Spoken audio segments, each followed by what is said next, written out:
রাসূলুল্লাহ সাল্লাল্লাহু আলাইহি সাল্লামের শিশুদের প্রতি, বাচ্চাদের প্রতি, ছোটদের প্রতি কি দায়িত্ব, কি তার ভালোবাসা। রাসূল সাল্লাল্লাহু আলাইহি সাল্লাম যখন রাস্তায় হাঁটতেন, বাচ্চারা খেলাধুলা রেখে রাসূল সাল্লাল্লাহু আলাইহি সাল্লামের কাছে সবাই এসে জড়ো হইতো। আমাদের আলামিন, আমাদের রাসূল, ছোটদের নবী। রাসূল সাল্লাল্লাহু আলাইহি সাল্লাম একদিন খুতবা দিচ্ছিলেন মসজিদে নববীতে। হাসান এবং হোসাইন, এই যে দুজন দৌড়াতে দৌড়াতে, হেলতে দুলতে মুসল্লিদের ভিতর থেকে চলে আসছিল। রাসূল সাল্লাল্লাহু আলাইহি সাল্লাম দূর থেকে সেটা লক্ষ্য করলেন। লক্ষ্য করে তিনি খুতবা থামালেন।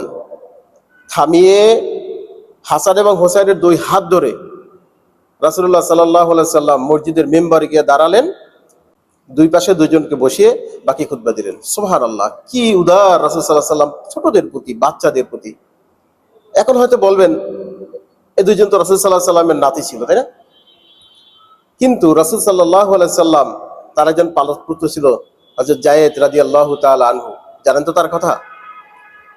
এই যায়েদ ছোট্ট সময়, ঈদের দিন বাবা নেই, কান্নাকাটি করতেছে। রাসূল সাল্লাল্লাহু আলাইহি সাল্লাম দেখে বললেন, যায়েদ তোমার কি হয়েছে বাবা? বলল, আমার বাবা নেই। রাসূল সাল্লাল্লাহু আলাইহি সাল্লাম হাত ধরে নিয়ে গেল মসজিদে নববীতে, গিয়ে বলল, এই যায়েদ আজ থেকে আমার সন্তান। রাসূল সাল্লাল্লাহু আলাইহি সাল্লাম ছোটদের প্রতি অত্যন্ত উদার ছিল।